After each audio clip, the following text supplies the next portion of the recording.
임진왜란 이후에 일본의 패권을 확정했던 세키가하라 전투.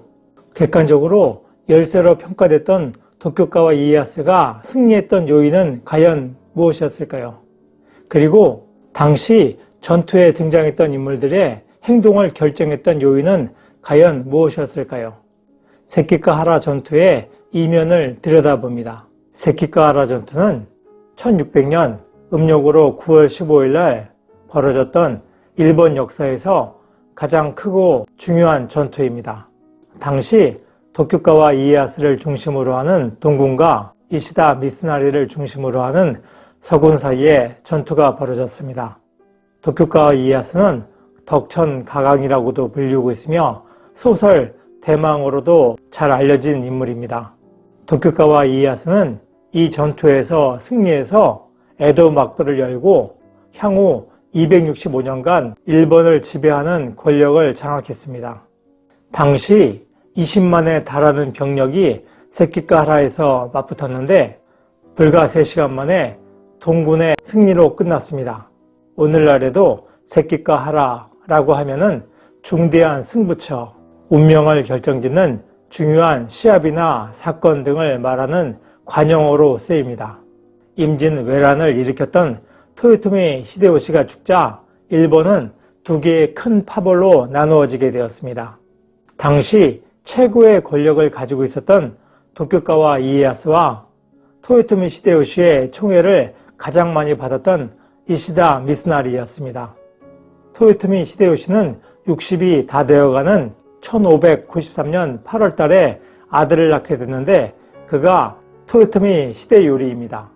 수많은 여인들을 품에 안고도 아이를 낳지 못하였던 토요토미 히데요시는 1591년 9월 달에 첫째 아들이 3살의 어린 나이로 죽게 되자 더 이상 아들을 볼 수 없다고 포기하였습니다.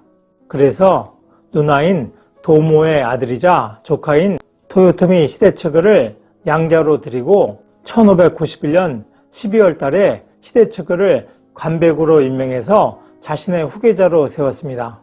그리고 자신은 태압이란 명목으로 물러나서 1592년 4월 달에 임진왜란을 일으켰습니다. 그런데 포기하였던 아들이 1593년 8월 달에 태어났습니다. 그가 바로 토요토미 히데요리입니다. 그러자 후계자에 대해서 마음이 바뀐 토요토미 히데요시는 자신의 친아들인 히데요리에게 장애가 될 수 있는 히데츠그를 숙청합니다. 그런데 히데츠그는 숙청이 되지 않기 위해서 출가를 해서 승려가 되었는데 그럼에도 불구하고 토요토미 히데요시는 그의 목을 베어서 거리에다가 걸었습니다. 당시 승려로 출가하게 되면은 활복을 명하지 않는 것이 불문율이었는데 히데요시는 그 불문율을 깨고 히데츠그를 활복을 시키고 그의 목을 저작거리에다 걸었던 것입니다. 그것이 1595년 7월 달의 일입니다. 당시 히데츠그는 28살에 불과했습니다. 한참 힘이 넘칠 나이였죠. 그리고 뿌리를 뽑기 위해서 히데츠그의 처자식과 그의 하녀까지 40여 명을 참수하였습니다. 철저하게 공포정치를 시행한 것이죠. 그리고 히데츠그와 관계가 깊었던 다이묘들까지 가혹하게 수청하고자 했습니다. 그러자 히데요시도 어려워했었던 도쿄가와 이에야스가 중재를 하여서 다테 마사무네를 포함한 다수의 다이묘들을 그 수청에서 구해냈습니다. 수많은 다이묘들이 도쿄가와 이에야스의 도움으로 죽음을 면하게 되는데 그를 통해서 많은 다이묘들이 나중에 세키가하라 전투에서 도쿄가와 이에야스의 편을 들어서 싸우게 됩니다. 토요토미 히데요시가 죽은 이후에 도쿄가와 이에야스는 토요토미 히데요시에 의해서 금지되었었던 다이묘와의 혼인을 통해서 자신의 세력을 확대하려고 했습니다.